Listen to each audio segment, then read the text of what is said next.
Eu quero ler uma escritura aqui nessa hora, né? Ela está aqui em 1 Samuel 16. Profetas cometem erros, profetas podem ser enganados, né? Lembrando que o Isaac lá, o esposo de Rebeca, o pai de Jacó, você fala Jacó, mas é Jacó ou é Esaú, ele estava cego e o Jacó lá, o filho dele, conseguiu enganar ele, né? Vestiu aquelas roupas lá, né, para parecer o Esaú, né? A voz é de Jacó, mas o cheiro, a roupa é de Esaú, né? E tomou a primogenitura do irmão, né? Se o Isaac tivesse visão, tivesse cego, ele era um patriarca. Abraão, Isaac e Jacó, né? Eu não sei o que aconteceria ali, não.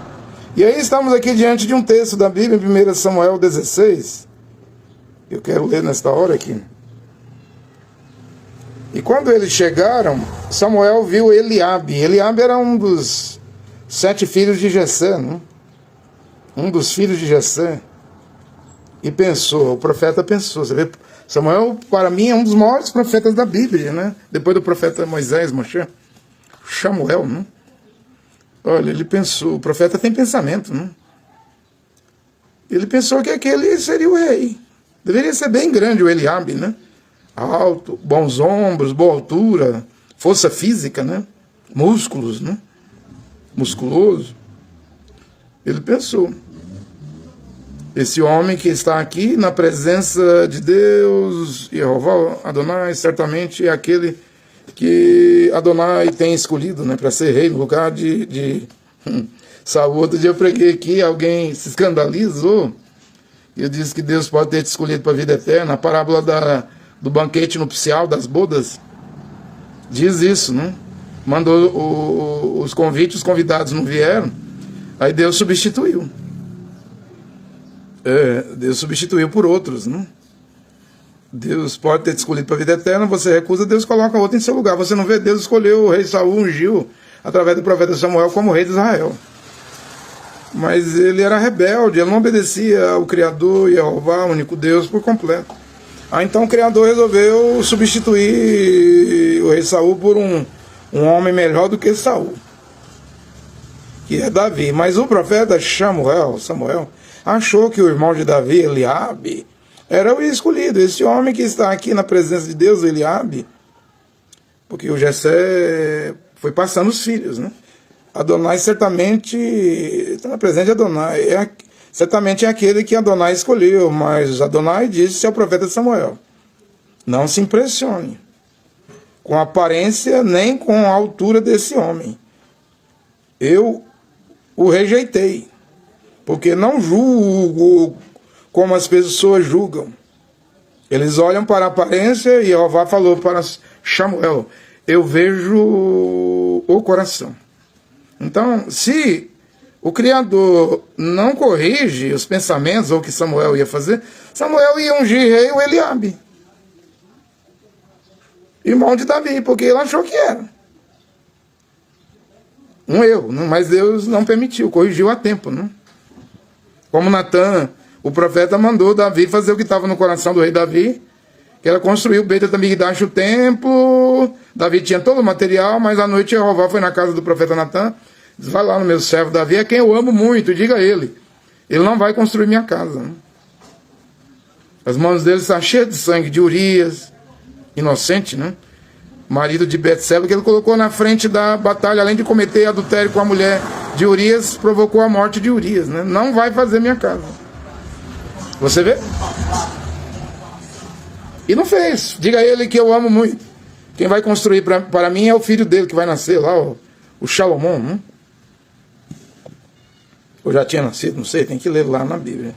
Então você vê aqui, se Deus não tiver compaixão, misericórdia, o profeta erra. Natan, estou mostrando 2 casos aqui, 3. A qual o próprio Mambrana mostra na mensagem aqui, que eu quero ler. A mensagem, o tempo de decisão de 1959, né? 1959 aqui, o Mombrana que diz isso. 1959, tá aí, ó. Vejam, Deus não toma todas as nossas decisões. William Branham dizendo. E muitas vezes Deus não diz aos seus profetas o que fazer. Ele não revela tudo. Deus não diz aos seus profetas o que fazer, porque eles têm que tomar uma decisão. Às vezes Deus permite algo acontecer, não avisou o profeta, está oculto, está escondido, e Deus vai querer ver, deseja ver como o profeta vai tomar a decisão. Como ele vai reagir àquele problema, àquela situação que surgiu. Porque eles têm que tomar uma decisão. Não foi isso que eu tive que tomar quando eu descobri que Mombrana cortou 112 referência, parágrafo do 7º selo? E eu também cortei. Eu tinha que tomar uma decisão. Essa é a base. Esse corte que eu fiz no 7º selo, em 2022, e o resultado foi a minha expulsão do cacuísmo. O Cacu me expulsou da mensagem dele, disse que eu era inimigo da mensagem dele, que eu ataquei o fundamento da mensagem dele, seu principal fundamento, e que eu deveria sair da mensagem dele, eu e meu filho, e nós saímos. Era uma decisão. Nem eu sabia que o William Branham tinha mandado cortar no hotel, segunda-feira, 25 de março, depois de ter pregado no domingo o 7º selo. Eu não sabia que o Mombrana tinha cortado 112 referências. Quando eu tomei conhecimento, mostrei para meu filho, ele disse: ó, papai, isso tem uma bomba. Isso pode explodir, detonar o clamor da meia-noite do Cacu Filipe. E foi o que aconteceu. Cacu nunca mais foi o antigo Cacu depois disso. Desbaratinou todinho, virou areia movidiça, né? Mas eu tinha que tomar uma decisão. E eu digo nessa hora que aquela decisão que eu tomei em 2022 é a base da minha pregação. Do que eu estou pregando aqui agora. Você pode pensar que William Branham ter mandado cortar o 7º selo foi algo por acaso, mera coincidência, foi um fato, um evento que não deve dar importância. Eu não. Aquilo é muito importante. Mexe com tudo. Não desbaratinou o Cacu Filipe todinho. Não fez o Cacu Filipe sair das redes sociais em 2023 e repaginar o livro dele, apagar as falsas profecias. Exemplo, Cacu 105, Cacu disse que enquanto ele estivesse vivo não haveria guerra na África Negra. Tem 3 anos, desde 2023, uma guerra no Sudão. Já morreu mais de 100 mil pessoas. 8 milhões de pessoas abandonaram o Sudão. E é a África Negra, exatamente o que o Cacu profetizou. Não haverá guerra na África Negra, para que o clamor da meia-noite soa em paz e os negros recebam essa mensagem em paz. Olha aí, falhou, ele apagou. Não está mais no livro dele. E o que Cacu virou? Falso profeta. Falso profeta, porque se um homem dá uma profecia, a profecia é falha. No caso do Cacu, ele apagou do livro, né? E outro dia, tempo atrás, eu rodei a voz do próprio Cacu profetizando que não haveria guerra na África. Um seguidor do Cacu disse: me mostra no livro. Mas o Cacu apagou. E eu pensei, ele está ouvindo a voz do próprio Cacu, agora ele está pedindo o livro, ele apagou do livro. Se a voz do próprio Cacu, que tinha gravado em áudio, né, o Cacu 105, não convence um cacuísta, quem sou eu para convencer esse cacuísta? Nada vai convencer. O engano é demais da conta, né? Então, o profeta William Branham está dizendo aqui que às vezes Deus permite coisas acontecer para que seus profetas, seus fiéis, né, tomem decisão, porque eles têm que tomar uma decisão. Se não houver nenhuma decisão para tomarmos, é bom quando Deus toma decisão por nós. Deus diz: faz isso, né? E aí você não precisa tomar decisão nenhuma, você só tem que obedecer. Mas tem hora que Deus não fala nada, ele fica em silêncio. Ele espera ver o que você vai fazer, como você vai reagir. E só esperamos em Deus para cada passo. Então não haverá superação de nossa parte. Se nós só esperarmos em Deus para todos os passos, movimentos, nós não vamos amadurecer, né? Por isso que às vezes Deus fica em silêncio. E espera você mesmo decidir, porque as decisões são difíceis, são terríveis. Pensa. São difíceis e terríveis, mas elas servem para, como diz o William Branham, para nos superarmos, ou seja, em outras palavras, atingir a maturidade, né? E se só esperarmos em Deus para cada passo, então não haverá superação, maturidade da nossa parte. Às vezes, eles tomam uma decisão errada. Os profetas ungidos de Deus tomam decisões erradas. Olha o Samuel aqui. 1 Samuel 16, 6. Samuel. Ele ia tomar uma decisão errada. Olha o Natan. O Isaac estava cego, você diz. O Mambrano vai dizer aqui que ele foi enganado. Mas havia uma profecia. Quando Rebeca, a mulher de Isaac, estava grávida, os gêmeos lá, Esav e Jacó, Esaú e Jacó, Esav e Jacó, lutavam dentro da barriga dela, né? Um brigando com o outro. Ela foi orar a Deus e Deus diz que ali eram dois povos. E o primogênito, que nasceria primeiro, né, serviria o menor. Ou seja, já estava decidido por Deus que Jacó ia tomar a primogenitura. Por isso que Deus permitiu, deixou o Isaac ficar cego, né?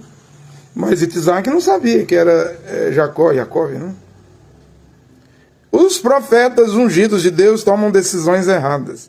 E muitas vezes são enganados. Eu não preguei outro dia do profeta velho, o profeta novo de 1 Reis 13, lá do tempo do rei Jeroboão, que botou Israel para adorar um bezerro de ouro lá, acho que em Betel. E o profeta foi lá e disse que o altar ia ser quebrado, e o altar se quebrou. A mão do rei lá de Israel ficou aleijada, né? Ele implorou lá por misericórdia, o profeta novo orou, a mão voltou ao normal, e o rei disse, vamos na minha casa, na casa do rei, comer, beber, descansa ali. Ele disse, não posso. A ordem é seguir em frente, não voltar pelo mesmo caminho, não parar para comer e nem para beber, nada. Aí ele tomou outro caminho, obedeceu ao Criador Jeová. Mas o profeta velho correu atrás dele, né? Quando soube, havia um profeta velho lá, acho que em Betel, né? Ele disse, o anjo de Deus disse, você pode ir na minha casa. Você pode comer lá, beber. E ele foi. E quando ele chegou lá, comer e bebeu, o profeta velho, né, que enganou o profeta novo, abriu a boca e profetizou o profeta novo, você vai morrer, viu? Você não escapa não, você vai morrer. Você vai morrer porque você desobedeceu a Deus e morreu. Montou num jumento, um leão veio, matou o profeta, mas não matou o jumento, né? Então, profetas de Deus podem ser enganados, e o William Branham diz aqui, podem tomar decisões erradas, né? Porque são humanos, gente. Você já pensou em Isaac, quando Esaú, Isaac, quando Esav, né? Esaú e Jacó vieram a esse poderoso profeta